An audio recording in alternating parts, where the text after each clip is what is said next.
Europe's maritime sector, how to decarbonize and digitalize faster, how to face the competition, how to boost investment in shipping, shipyards, ports, critical infrastructure like undersea cables. How do we do that? Well, that's what we're doing today during when we have this cluster talk.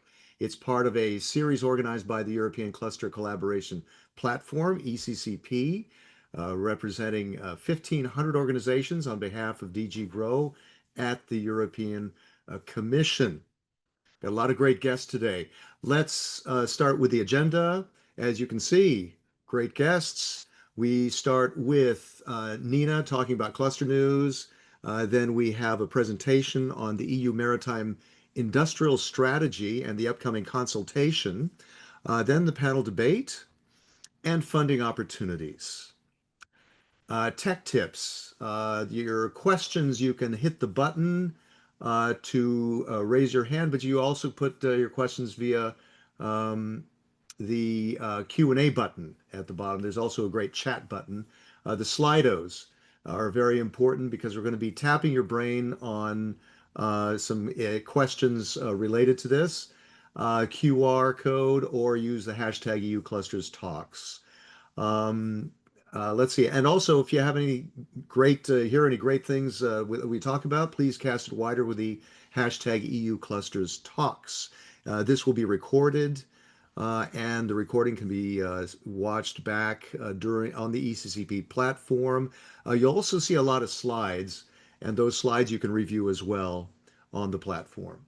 All right, let's get started with news from the European Cluster Collaboration Platform with Nina Hoffmann, who's team member of the European Cluster Collaboration Platform. Nina, please. Thanks, Chris, and good morning to everyone. A few news to share and invitations, especially to upcoming events. First of all, since we're talking today about the maritime sector, the EU has published a strategy for a secure, prosperous, and resilient Black Sea region, especially in light of Russia's war of aggression against Ukraine. And the strategy should strengthen the EU's geopolitical role and also to deepen collaboration with the neighboring countries. We're talking about Ukraine, but also Moldova, Georgia, Turkey, Armenia, and Azerbaijan. And it's structured around different pillars, including as well initiatives like the Black Sea Maritime Security Hub, as well as regional connectivity agenda. So if you are interested in learning more about this strategy in the Black Sea region, have a look. The colleague will put the link in the chat. And there are a lot of upcoming events from the ECCP. The matchmaking in India will take place on the 29th until the 31st of October. And we are going to the Renewable Energy India Expo. And the matchmaking will be specifically focused on renewable and clean energy and storage, smart grid and energy infrastructure, electric mobility, as well as green finance and investment support.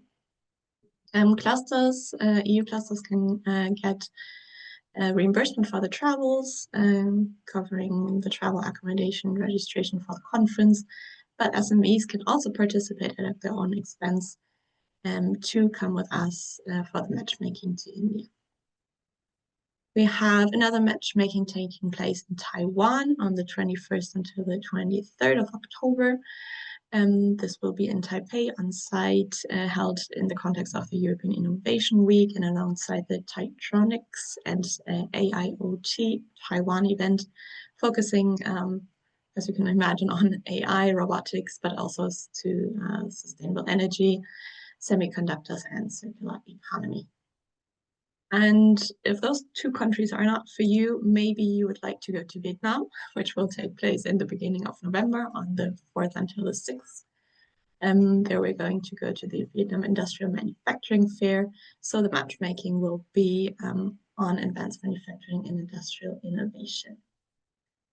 And there are also, apart from the matchmakings taking place, our Clusters Meet Regions events, which bring together policymakers, clusters, and cluster stakeholders from the regions to discuss how clusters can boost the regional competitiveness and enhance in fact, transition. Nina, And there's a lot different events going on, as you can see here in the Yeah, map. it's even there's one going on in Rzeszów right now in Poland. Exactly, right before the EU Industry Days that start tomorrow. So right now the colleagues are in Rzeszów with the clusters meet regions. The next one will then be in Italy, in Foligno, go to Romania, to Slovenia, to Finland, and to Germany as well. So a lot of good opportunities to connect with other cluster stakeholders and clusters. And with that, I'll hand over back to you, Chris, so Great, that we can Nina. Thank wrap you. up. That you can see on that map the global reach of the ECCP events. That's pretty amazing. Yeah, across Europe, across the world. It's great. Okay, let's go to the European Commission presentation by Dario Bazargan, the policy officer at DG GROW European Commission. The EU maritime sector is crucial for Europe's trade, energy, jobs, green transition, and well, let's hear about it, Dario.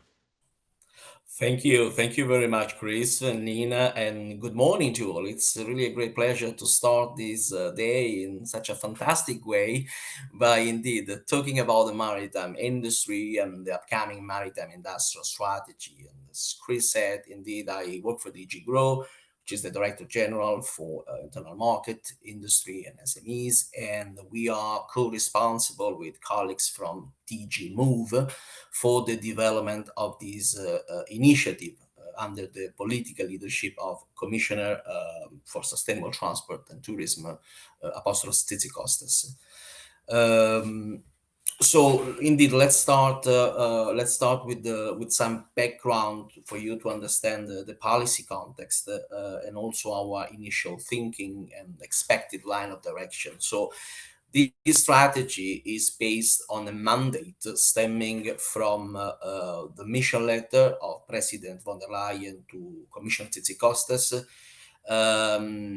tasking him to propose a new industrial maritime strategy to enhance the competitiveness, sustainability, and resilience of Europe's maritime manufacturing sector. Now, what is Europe's maritime manufacturing sector? I think this term, in fact, and should be interpreted broadly in a sense that it encompasses a variety of industrial activities and services, including design, construction, but also repair, maintenance, conversion, retrofitting, recycling of vessels, of both civilian and military vessels, seagoing, inland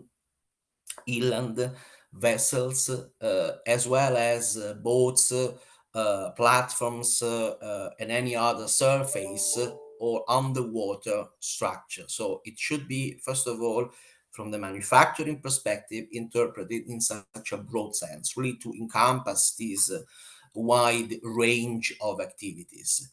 But of course, Europe's maritime manufacturing sector is part of a much broader value chain, is part of a much broader ecosystem with several interdependent activities, segments, and markets. So it has to be also seen in the context of this wider context. And in fact, the next slide. Yes, so it is part of, indeed, what we call a strategic cluster for Europe. And I don't need to explain to you why such an ecosystem is strategic, but these elements and these slides, of course, offers a non-exhaustive overview of activity and strategic functions, let's say, linked to the seas and to maritime activities. Is essential to understand also the direction of the future strategy, because from, as Chris said at the very beginning, from ensuring the security of supplies and hence our economic, food and energy security, to the protection of critical maritime and underwater infrastructure, including offshore wind farms or subsea cables, to defense and military mobility and green and digital transition, not to mention the huge economic importance also in terms of job creation linked to the cluster's activities, for which indeed there are various numbers, various estimates depending on how this is measured. So maritime manufacturing sector as part of a broader strategic cluster and value chain, which includes shipping, inland waterways, offshore renewables, fishing, aquaculture, dredging, and other activities that depend on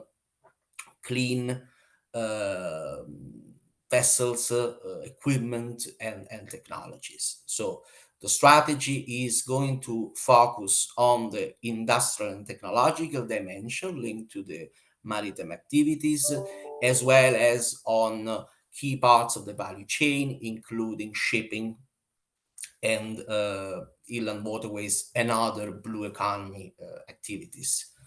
Next slide. And I think here two important references, two important reports that are also guiding our reflection, our let's say preparatory work on the future strategy are the Draghi's report on the future of European competitiveness, as well as the Ministry's report on strengthening Europe's civilian and military preparedness and readiness. And these two reports contain several recommendations that are relevant for the entire, let's say, maritime cluster, including shipbuilding, maritime technology, and shipping. And in fact, in the next slides, we can see some key points. So when it comes to shipbuilding, for instance, the Draghi report underlines some of the key challenges that the sector has been facing for quite a long time, I would say, which is the very fierce competition from Asia. So the issue about the global level playing field and the potential also distortions arising from overseas competitors, which has resulted in also in a significant price gap that has led to a dependence for Europe and Asia for merchant shipbuilding, and a potential impact of the situation also on naval shipbuilding, given the high interlinkages.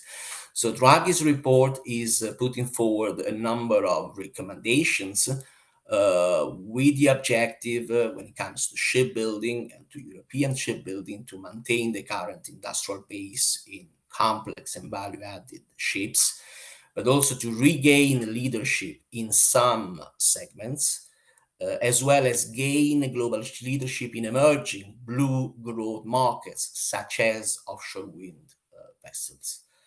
Next slide. But the Draghi's report also contains very relevant recommendations on shipping, which, as I said, are relevant in the context of our upcoming strategy, looking at the demand and supply, and therefore also at key activities like shipping that depend indeed on vessels and technology. And here the Draghi's report is pointing to the fact that the EU's ownership share of global maritime fleet is declining, with other jurisdictions and third countries offering a very generous business environment, whilst the availability of finance in Europe has been declining over the last 15 years. Another key recommendation, another key points of Draghi's report relates to the investment needs to decarbonize global shipping, which are estimated to account for almost 40 billion each year until 2050, mainly in the production of new alternative fuels to decarbonize shipping, which are indeed essential for the decarbonization, for the green transition, but at the same time, indeed, they pose a number of challenges, notably in terms of availability and also price gap with the conventional fuels. Yeah, Dario, a lot of people talk about the Draghi report, but I haven't heard many people talk about the maritime aspect of that. So that's very interesting that you raise attention to that. Yes, there is much more actually. I just shown a couple of points, but there is much more in the Draghi's report on shipbuilding, on shipping and ports, etc. So it's really interesting, a recommended reading, and it's of course part of the references that we are looking at in our reflection for the future strategy. And another key report, as I was mentioning, is the Ministry's report on strengthening Europe's civilian and military preparedness and readiness, where indeed there are recommendations when it comes to dual use and strengthening civil-military cooperation in terms of cross-fertilization between defense and commercial shipbuilding, amongst others, where, again, the report points to major external dependencies having emerged, with China dominating the global shipbuilding market. But another important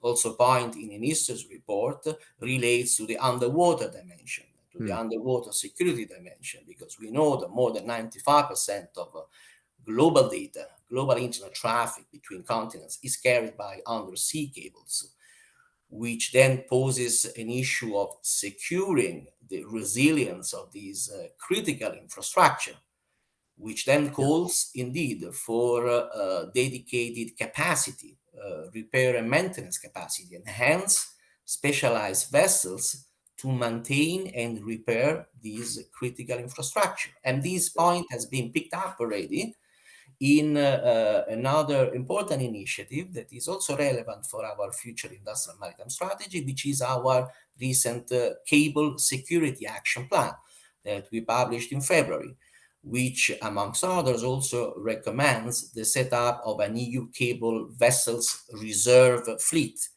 And given the fact that in Europe we have highly advanced industrial capabilities to build such specialized vessels, of course, this could also be seen as contributing to the upcoming industrial strategy. Yeah, so a business opportunity to something that's been in the headlines quite a bit Yes. lately about undersea cables being severed, damaged. Indeed. And it is a pressing political priority, Yeah. as well as indeed an industrial opportunity for our cluster. Next slide. Okay, so Draghi and Inisto's report provide important references, important input, but the future industrial maritime strategy has to be seen also in the context of our new policy agenda for the next 5 years, in our new industrial policy agenda, which is the European Competitiveness Compass that was published in January, which is itself largely inspired also by the Draghi's report, which basically lays out three main directions on which we could expect in future industrial maritime strategy to be built up, which are, number one, closing the innovation gap with China and US. Number two, a joint decarbonisation and competitiveness agenda, so turning the green agenda into a business case. And third, reducing excessive dependencies, external dependencies, also as a security imperative. So this competence compass, let's say, provide the overall framework within which the industrial maritime strategy is going to be developed. And in fact, this strategy is specifically listed as a flagship action of this competitiveness compass. Next slide. Yeah, so this slide tries to visualize really the complex network of interactions and synergies between the various initiatives. But the most striking point, I think, coming out from this slide, and for you also as an important message to retain, is that this commission is going to be a very maritime commission, as you could see, because you could certainly notice that maritime activities are at the core of our policy agenda. Even the industrial maritime strategy is part of a broader policy agenda that will tackle different elements of the maritime cluster, of the maritime ecosystem in all its dimensions. So I mentioned the competence compass as the broader framework.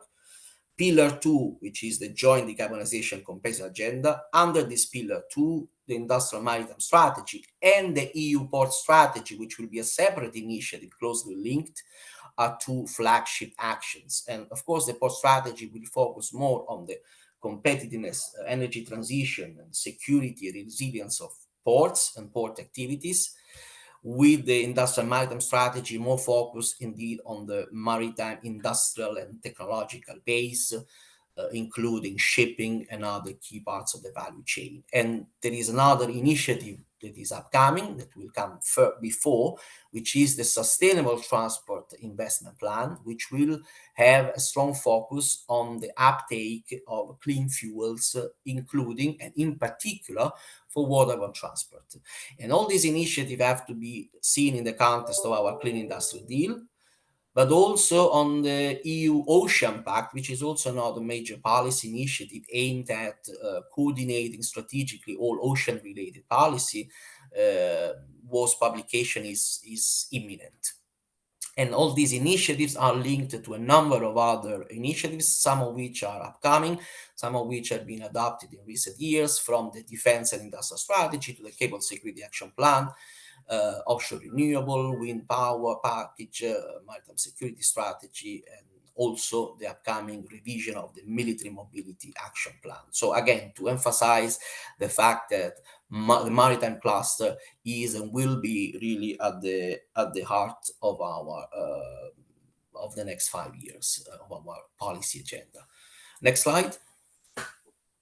Now, when it comes to the industrial maritime strategy, also in light of what I was presenting and the competitiveness compass, the Dragon Ministers report, we expect the future strategy to aim at indeed bolstering the competitive position of the entire waterborne cluster, the entire maritime cluster, by strengthening our maritime industrial and technological base, including shipbuilding, ship repair, maintenance, conversion, retrofitting, and equipment production, fostering high-tech leadership and know-how, and contribute to a strong maritime and inland waterway transport, preserving our global leadership in shipping, whilst driving the twin clean and digital transformation of maritime activities, increasing naval, industrial, and technological capabilities, leveraging dual-use cross-fertilization, and protecting critical maritime and underwater infrastructure. So these are the potential objectives to be expected from the strategy, linked to the main drivers of competitiveness, sustainability, resilience, and security. And all that will require indeed a toolbox leveraging various elements under what we call building blocks, which will include the uptake of clean tech and clean fuel solutions, stimulating innovation and digitalization, both when it comes to the production processes, but the industrial processes and the transport operations and other blue economy activities. So again, looking at all the dimensions, access to lead markets and level playing field, finance and investments, but also ensuring a skilled workforce and a just transition, and also addressing the naval defense and security dimension in all its aspects, including, as I said, underwater dimension. And the next slide, I think, is my final slide, which gives you a state of play, also in terms of next steps. So the very first step, next step, is the call for evidence. What is the call for evidence? A call for evidence is a public consultation that we are going to launch soon, in the coming days, and it will last 1 month. And this will give you and all interested stakeholders, including member states, including the general public, the opportunity to share your thoughts, your ideas, your proposals, your recommendations. So it will last 1 month, and it will be launched soon, around mid-June. The call for evidence is part of a broader consultation process that has already started with various activities. And in fact, today's is also an important element of our consultation process. And we are very keen to hear also from you, what would you like to see reflected in future strategy, what you consider as the main challenges or opportunities, what your recommendations are. So today's actually talk is an important part of this consultation process. But again, we will have soon the opportunity to share in writing your ideas, and really we strongly encourage you to engage, you and your members also when it comes to cluster association, to take part in this process. We will have also stakeholder roundtable and dedicated meetings until September. We have a number of external studies that are ongoing, including one on finance, ship finance, that was published recently, but also we have additional studies on research and innovation aspects. And then we will indeed discuss elements of the strategy in relevant expert groups, with the aim to adopt the strategy around end of 2025, possibly January 2026. And again, to conclude, your input, your engagement will be key to shape a robust, impactful, and forward-looking industrial strategy vision. Thank you very much. Yep. Grazie mille, Dario. And how can you put maybe a link in the webinar chat that how people can get involved or where they can get more information on that? Is that possible? The call for evidence is not published yet, but we can so they have share to the watch for link that. once it will be available. It's in our Have Your Say portal. The Commission has this portal. It's called Have Your Say, where all these public consultations are published. Well, that would be in the chat. Yes, that would be helpful to put that in the chat. That would be great. And yes, for everyone, yes. keep an eye on this chat, because there's all kinds of great information in there. Everything you heard from Nina, there are links for that. So it's very, very useful. And we also would like to tap your brains, all of you, via the Slido questions now that you've heard from Dario. And these cluster talks are always a sounding board for the Commission to hear from you about your thoughts. So let's hear about it. There's the QR code, and you can also tap in via slido.com, #maritime industrial strategy, as you can see on the screen. Let's go to the first question. It's a word cloud, so put in whatever you want. How are you connected to the maritime industry? A couple of words. What's your sector? Or are you in research? It's always a big combination of people listening in. Academia, SMEs, of course, and other people interested in investment as well. So let's see what we get from that. Deep tech, photonics. Right. We had a guest doing that recently on one of our talks. Maritime cluster, right? Okay. There are shipbuilding and recycling. Okay. Yeah, I would guess personally that a lot of these activities are for big companies that build ships and so forth. But no, there are lots of um, connected companies that are SMEs that can get involved. Association for Digitalization and Alternative Propulsion in Maritime. Very good. Maritime Cluster seems to be the biggest one. R&D, subsea, shipbuilding and recycling. That's a big issue too. How do you make that? How do you make shipbuilding ships circular? That's something that one of our guests is very much involved in. Okay, we got a couple more coming in. Yep, West Pomeranian Maritime Cluster. Okay, right. Good. UAVs. Right. UAVs. Absolutely. Right. Okay. Oh, they're pouring in now. Ports. Underwater. Okay. Radiated. Pilots. Okay. Very good. Let's move on to the next question. What's the biggest challenge for the maritime industry? From where you stand, what is your biggest challenge? There are quite a few. And that is also what this the Industrial Maritime Strategy consultation that Dario was talking about but it'd be good to see there what you see for the challenges. Yeah, new fuels, absolutely. Yeah. What kind? Hydrogen or what? Biofuels, infrastructure, right? Infrastructure seems to be the big one at the moment. Financing, and there will be funding opportunities at the end of this program. Asian price dumping, yes, as Dario was talking about. Yeah, how do you compete? How do you make for a level playing field? That's what some of our clusters are involved in. And right, okay, good. Let's move on to the next one. Which of the following should be the top priority for a European Maritime Industrial Strategy? Okay, Dario, keep an eye on this.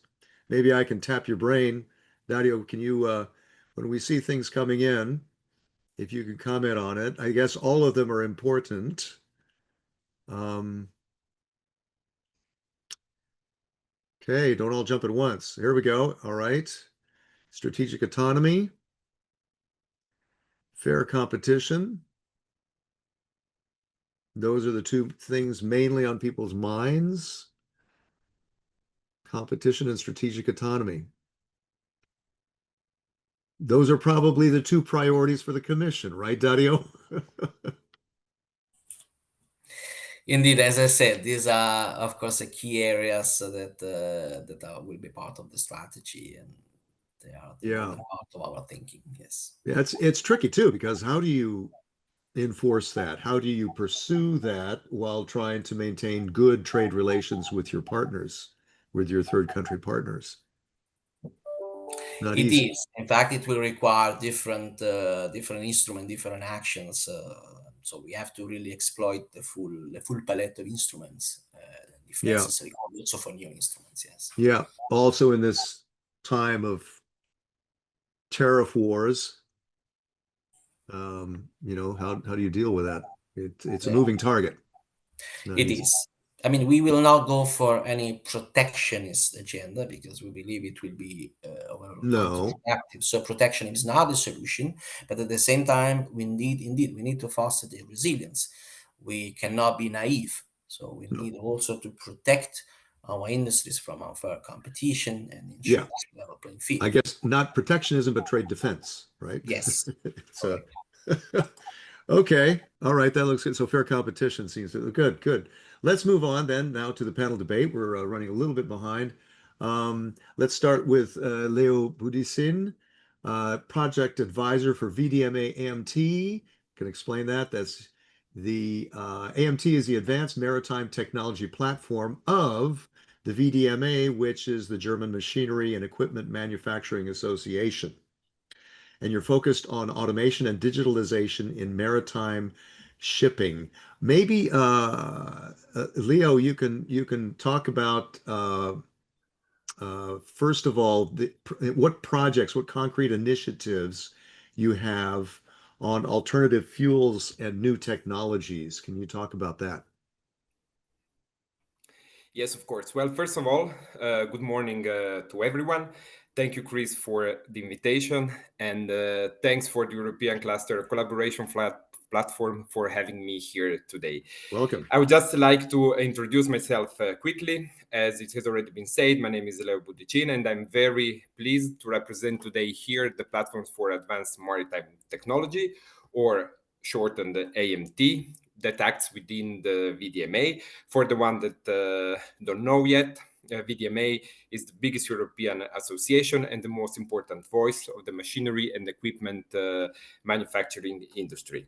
So within the VDMA, having seen the importance of the maritime sector, the rising importance, the knowledge and the expertise that we had, in 2024, the Platform for Advanced Maritime Technology for that reason has been established. While VDMA is not new in Brussels, as we have quite a big European office where there are 15, 20 people working, AMT is now building its way. We are creating our network, our connection, and we have a lot of expertise that we are very willing and ready to share and to contribute to the policy work with European institutions.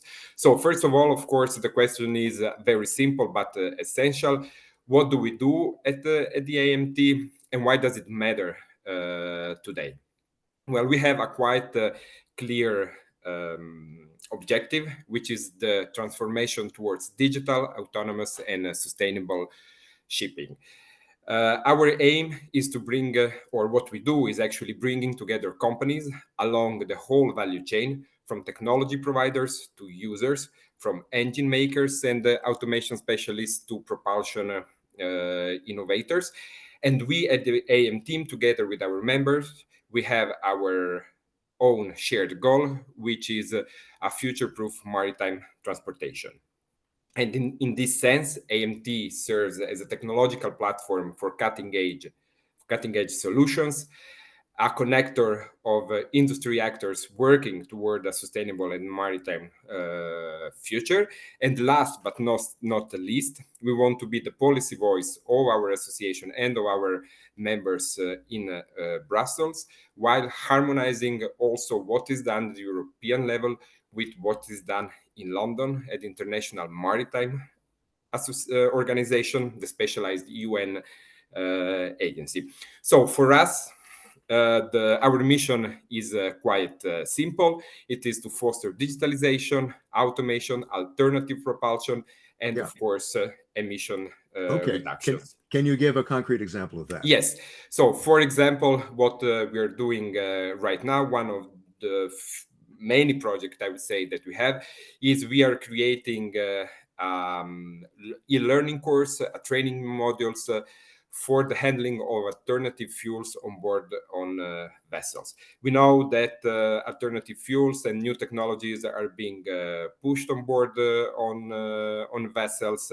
There is new machineries on board. It requires new knowledge, but we have seen that there is also a lack of preparation, let's say, of how handling those fuels, how to burn them on the side of seafarers. So what we want to do together with our partners, together with the IMO and with other organizations, to create really the content for seafarers to be able to deal with those exotic fuels and technologies.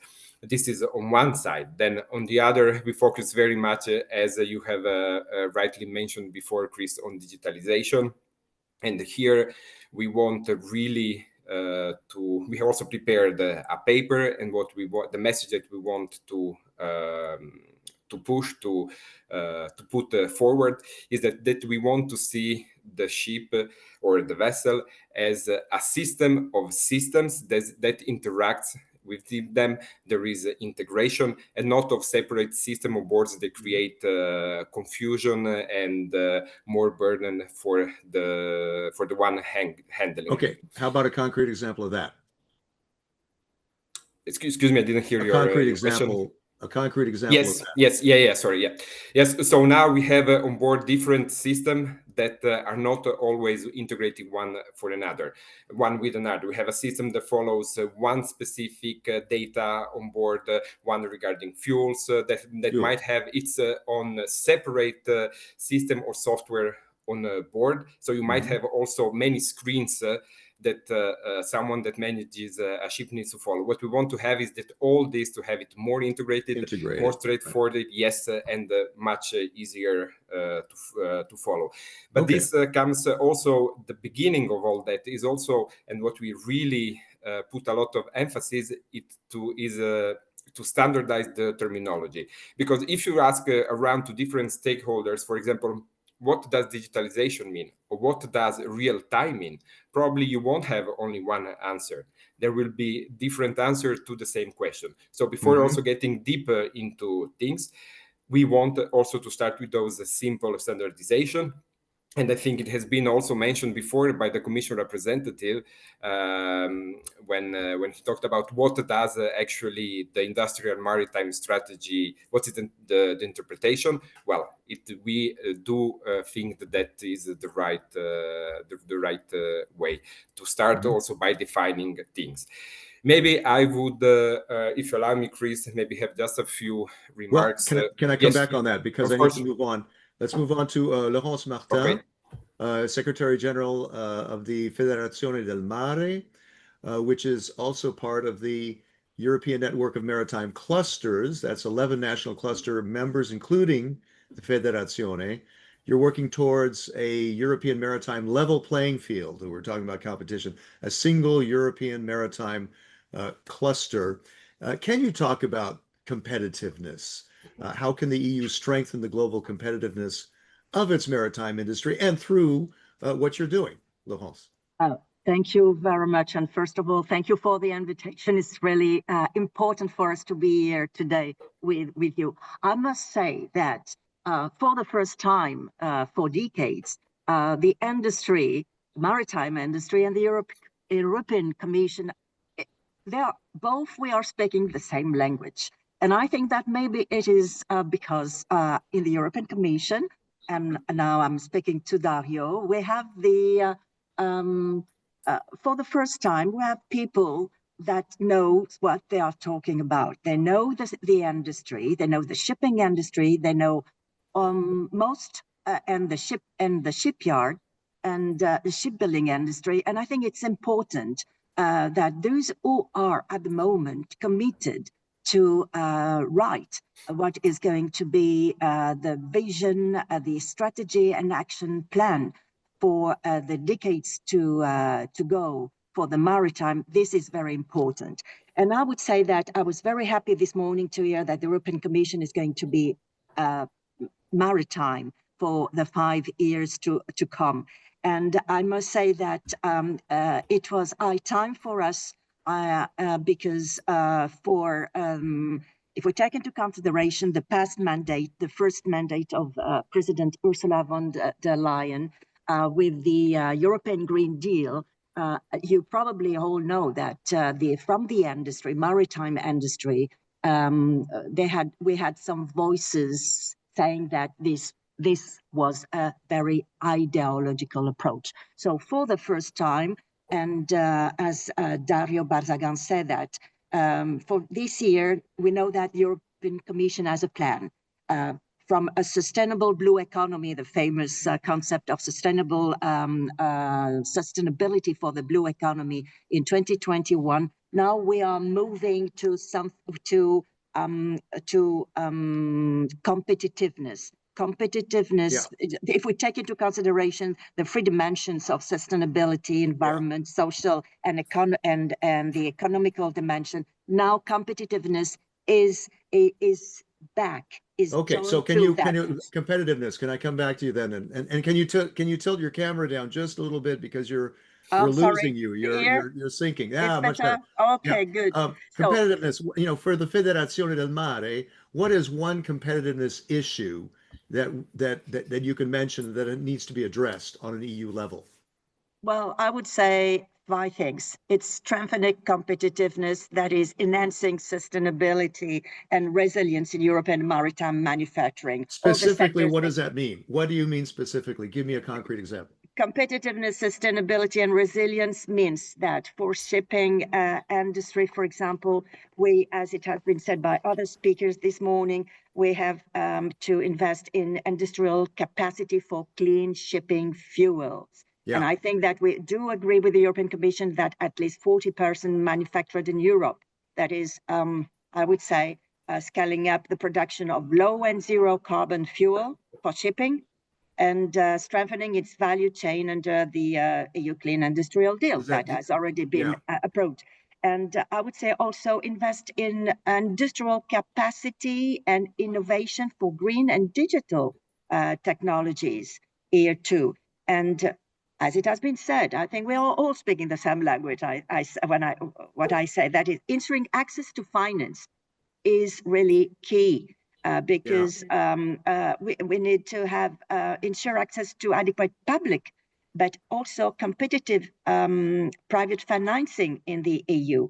And what has been key for the shipping sector is that the revenue of the EU ETS should be spent on energy transition related activities and reinvested in research and development. And for example, we have heard with great interest that France, the French Prime Minister, a couple of days ago, has clearly announced that France is going to put money in a fund to and use this ETS revenue for shipping. So I think competitiveness is and I would say also a very concrete point also for us is quality job. We also totally agree with the priority of the European Commission to invest on new generation. We have to invest on new skills for the green and digital transition in shipping, for example. We need more or less 800,000 seafarers to be reskilled for the green transition by mid 2030. And we do welcome the European Commission when they are saying that they want to support the social partners, that is mainly the European Ship Owners Association in Europe, EXA and ETF, to make our workforce, as we say in English, future-proof. So what I want to say is that really, for the first time, we are talking the same language, and I think that this is very important, and we are quite, let's say,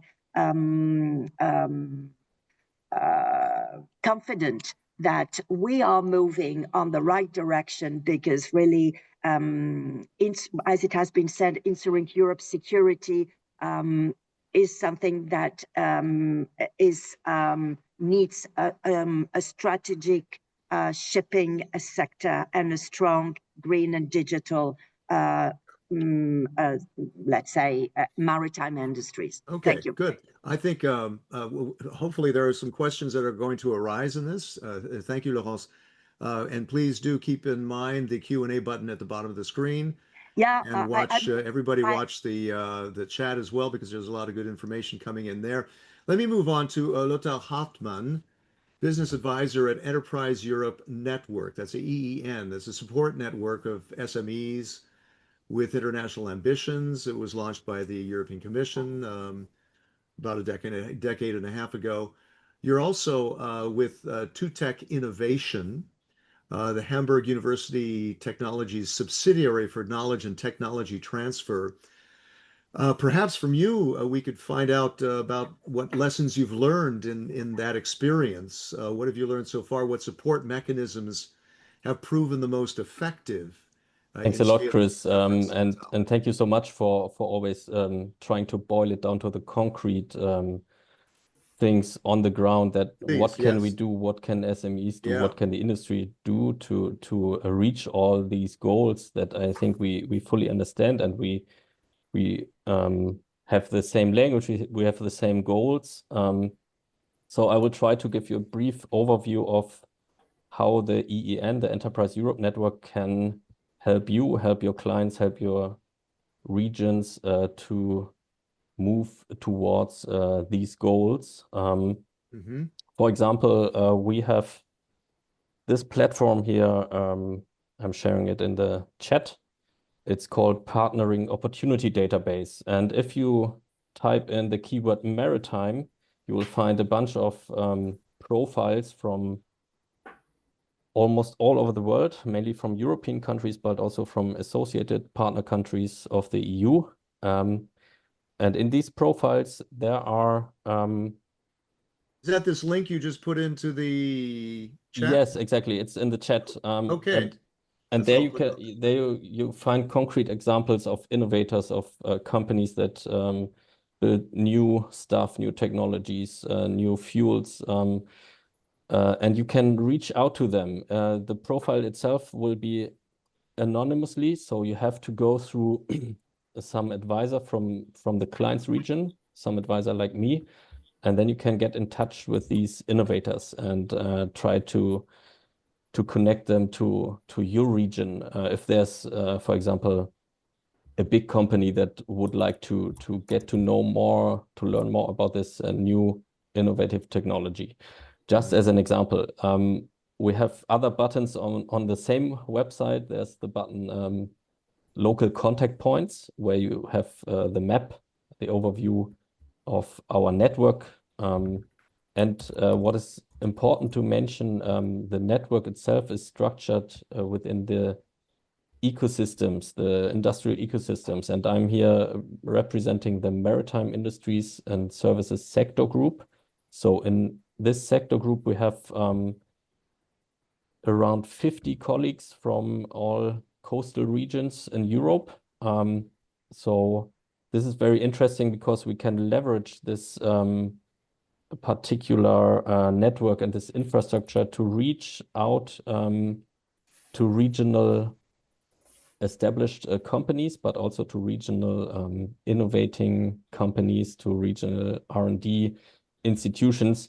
And my mandate is to do that every day, to try every day to connect people from our industry, to connect researchers from our industry, to find the fitting competencies for horizon calls, for example. So if I know in Italy there's a very innovative project coordinator that is building a consortium for a certain call, then I can look in my region, okay, do I have the fitting piece that they are still looking for, and I can connect them, so this consortium becomes something valuable for everyone.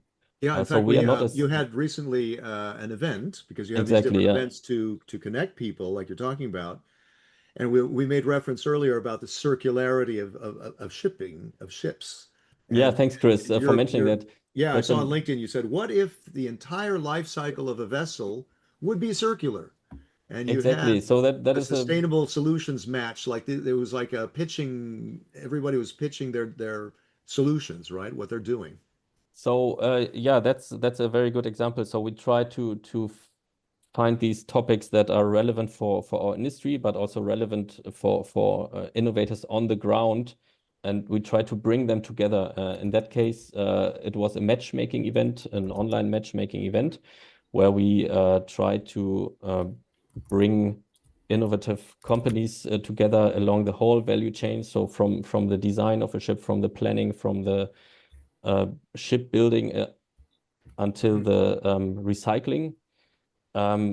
And we try to push this idea, okay, what could we reach in terms of decarbonization if we think about ship recycling already before building a ship? Yeah. And we don't just follow the industry trends. I mean, we also invited Frontier Fuels, for example, a company that is developing alternative fuels, and we integrate all these approaches, but we want to invite the industry to also look beyond what everyone is doing on their individual level. Yeah. Because we can only reach all these goals that Dario Bazagan mentioned if we collaborate internationally and if we collaborate even closer. And That's what's interesting you point out about it reminds me of this idea of sustainable by design, and what the European Union is encouraging companies to do with like refrigerators and TVs and so forth. But this also applies to ships too, right? exactly, yeah. And that what makes my job so interesting. So every day I have contact with a lot of different companies and a lot of people that are like really specialized in their area. And we try to find out, okay, which of those startups could make it to the next stage. So which ones are the future scale-ups, and how can we help them to get there with funding, with connections, with cooperation, with projects. And that's what I would like to invite you to have a look at our platform, at the EEN website, and reach out to your local contact point and find out what they can potentially do for you and how you can use our network for your own purpose. Okay. And just good. another example, we also host matchmaking events during the leading shipbuilding fairs. So next stop will be Match at Europort in Rotterdam. So here's I shared this link. You can invite your clients also to register there and to invite them to look for innovative solution providers and to connect to new clients, to new suppliers. That's another example of how we try every day to bring people together, to bring innovators together, and very good. Have a long-term impact on the industry. Yeah. Good. Thanks, Lothar. Laurence, can you turn your camera back on? If we can have all the panelists with their cameras on, that would be great. And please do feel free to send in your questions to the button below that says Q&A. You can also click the button that says raise your hand, so we can, if you want to pose the question on camera, you can do that as well. We can bring you in for that. Also keep an eye on the chat, because there are also questions sometimes that come in there as well. Before I get to the questions, let's move on to our final panelist, Monica Quesada, project manager at Maritime Cluster of the Canarias, the Canary Islands. That's about 100 SMEs, plus larger companies, right, Monica? Yeah. You also involve research, academia. It's I guess a typical cluster. Yeah. But what role does your cluster play in connecting those SMEs and brainiacs at the research institutions and so forth, port authorities? Concretely, how are you doing that in the Canarias?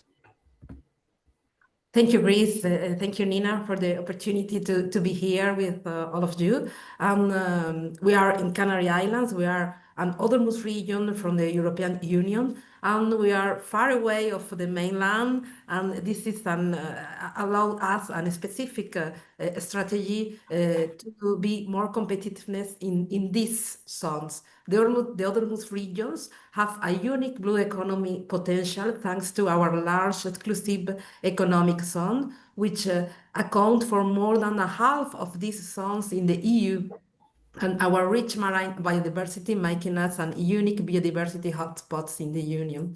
Related our cluster, we are a typical cluster. The main role of our cluster is to the connection of the so-called quadruple helix, bringing together companies represented mainly by SMEs, academia, civil society, and public administration, with the same objective of making the sector we represent more competitive, mainly through innovation, sustainability, and internationalization. We have Can you give me a concrete example of that? Yeah. Where does that I work? will share with you one of our main projects. We are implementing now 17 projects, but either at leader of or partners. But I would like to highlight the Ash2Heat project, funded by the Horizon Europe program, led by the Canary Islands Ocean Platform and research institution that is located here in our region, which aims to demonstrate the complete value chain of using green hydrogen for heating large buildings. Ash2Heat will use renewable energy to produce green hydrogen, which will be used to replace conventional fuels in one of the island's large hospitals to produce hot water and steam. We have made several approaches to the bunkering sector very important here in Canary Islands, mostly now, but after the crisis of Red Sea, we are increased our bunkering approach here in Canary Islands and main in Gran Canaria. We have made several approaches to the bunkering sector in the port of Las Palmas so that they can participate in the distribution of this new energy vector, as there is no gas network in our islands. And this is one of the main examples that to introduce new fuels or new approach of energy in our islands. Is that, oh, by the way, Laurence, can you tilt your camera down because you're almost disappeared there at the bottom of your, yeah, that's great. Thank you. Oh, we see you. It's great. So this renewable hydrogen, this green hydrogen that you're doing is being used in a hospital. What about maybe in ships eventually? For the moment, we are proving this new value chain in our islands with this pilot project.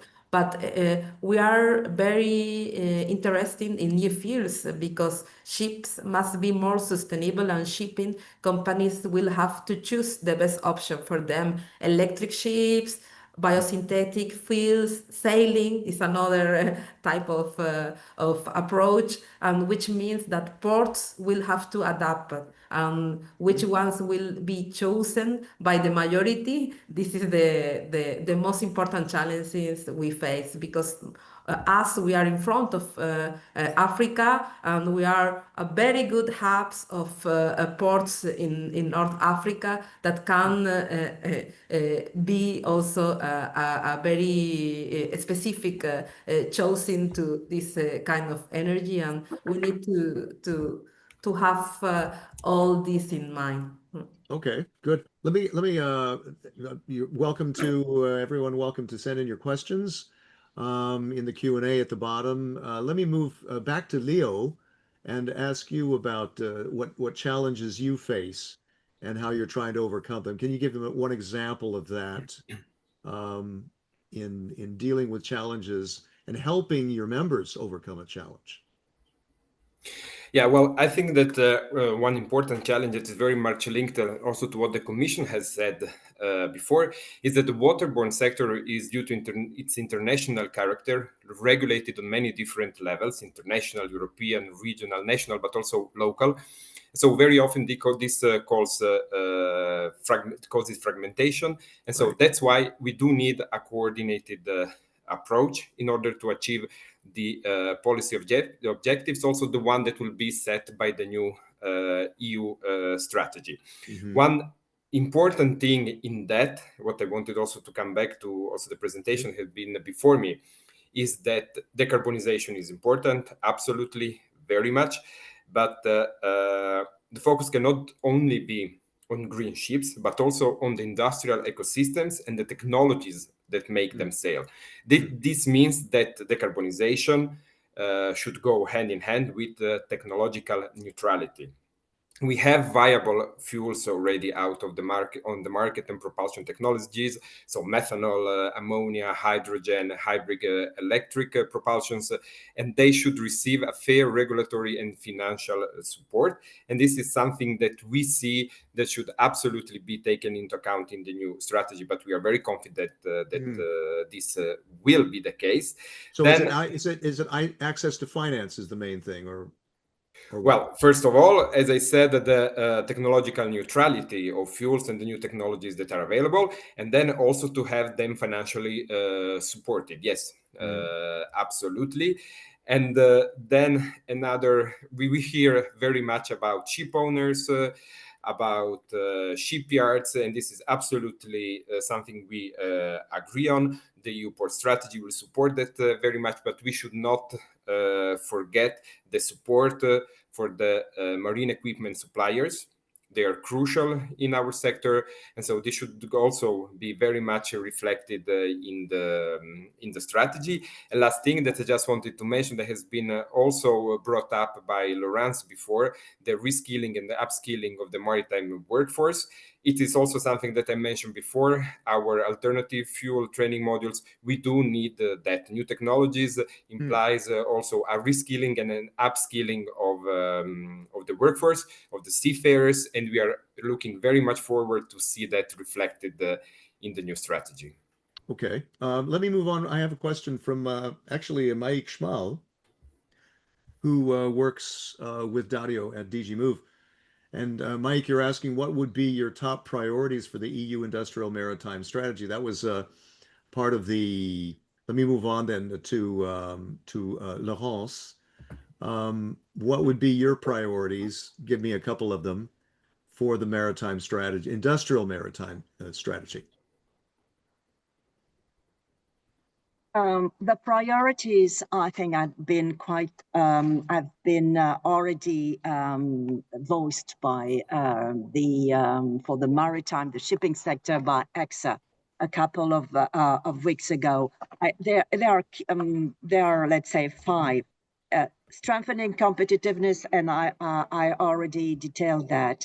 The level playing field, as you said, maintaining international competitiveness through fair regulatory and taxation policies. It's true what has been said. We are living in a fragmented world, unpredictable for trade issues, and I think this is not good for, let's say, an industry that, by definition, is international. So it's true that the shipping sector has proven to be very adaptable over the different cycles, but this is becoming quite embarrassing. So what is important to stress is that when the European Green Deal was announced, it was thought that it would have become global. Now that we know that for the next 5 years to come, at least from the other side of the Atlantic, this will not be the case. 4 years, 4 years now. 4 years. I think we very much welcome that the new approach of the European Commission that is putting more emphasis on the economic, on competitiveness, simplification, and pragmatisms. I think that this is really key if we want the European Green Deal to be successful. As all the maritime industry, shipping, all the industrial, because what I wanted to say that, of course, as clusters, Italian Maritime Cluster, part of the NMC, we are representing, of course, the traditional maritime industries, but also the emerging industries. And what is important is that now the European Commission is going to put forward a new language, because we're talking not about decarbonisation, digitalization, circularization. It's here to stay, but now we are talking about clean, competitive, and circular, and that will be applicable to all the segments: the industrial, so traditional one, and the emerging one. So those are your priorities. Good. Okay. Let me move to Lothar, and do you plan on being part of that consultation, or at least you could tell us what your priorities would be in that consultation? I mean, what I am here for, or why the European Union is financing jobs like mine, is to serve, in that case, to help with dissemination. So I would like to spread the word about this feedback that Dario Bazagan mentioned, the Have Your Say platform, and to reach out, for example, to our local maritime cluster, Northern Germany, which I'm not representing here, but which I'm closely connected with. And this cluster, for example, has around 350 members from the Northern German coastal regions mainly. So it's a cluster that tries to consolidate activities and maritime companies from 5 German federal states. And that is just another example how it works here on a regional level, and which kind of opportunities we have to reach out to those strategically important players that also have to move from the current status quo to these new goals, because I think that's the main question. How do we get there? And as Leo Budicin mentioned, it's important to respect the current state and the current industry, but at the same time we have to move forward without destroying existing value chains, and that's I think the main challenge we are facing. Okay. Let me ask you, I mean, I'd like to go a little bit on a tangent here, because as we mentioned about a skills gap, also about what's happening on the other side of the Atlantic, the administration there has been cutting through these DOGE cuts a lot of jobs of people in research and development, at least on the government side. And is that an opportunity for SMEs, for clusters, for what you're doing, Lothar, at 2Tech Innovation? Is there an opportunity there? Is there brain power that could come over here from that? Is it happening for you? I think definitely it's an opportunity for Europe to have access and to attract this brain power, but I'm not the one deciding over budgets and investing in these kind of strategic topics. Sure. But what I can say is I think it's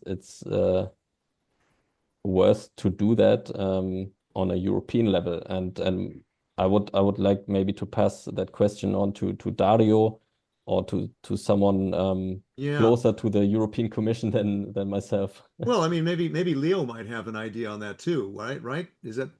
Do you have are you sensing any inflow of people like that from the US who lost their jobs?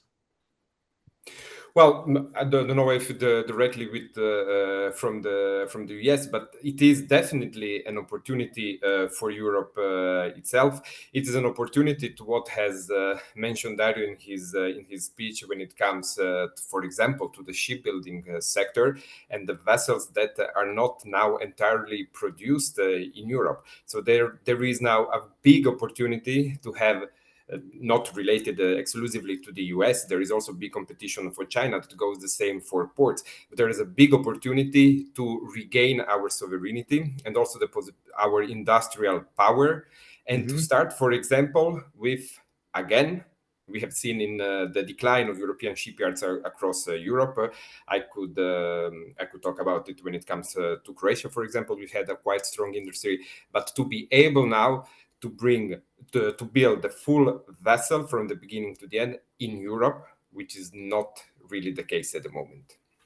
Okay, great. Well, unless anyone has anything quick to add, I need to wrap up this panel. I didn't realize that the time was ticking. So my thanks then to Leo, Lothar, Monica, Laurence for your participation, for your input. Thank you so much. And now it is time to move to the funding opportunities. As we were talking about access to capital, maybe this could help. Nina, back to you. Thanks, Chris, and thanks for everyone for your interesting points that you made for today's discussion. Just to close the session with highlighting some opportunities that are published on the EU Funding and Tenders portal. There's one on effective border surveillance and maritime security.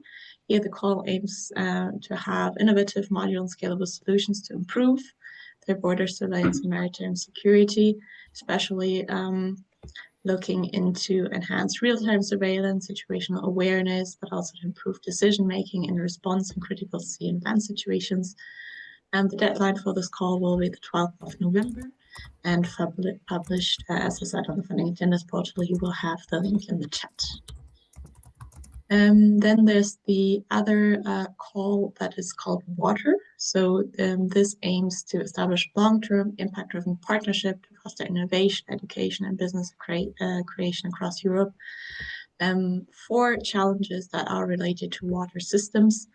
So here we're looking at technological and economic impact by fostering new companies and scaling innovative solutions, but also we're looking at enhancing innovative and entrepreneurial skills, promoting knowledge sharing, and also looking at the social impact by addressing EU water-related priorities, for example, through citizen engagement and the uptake of solutions within or beyond the EIT community, since this is a call under the top category of Horizon EIT 2025. The deadline is the 17th of June and also published on the funding and tennis. And last but not least, there's search for additional activities for the European Partnership Water Security for the Planet, the Water for All partnership. And here, the call seeks to fund additional activities and partners to enhance research, innovation uptake, international cooperation, and alignment with EU and global water-related projects. The deadline is the 16th of September. Have a look on the Funding and Tenders portal if this is of interest to you.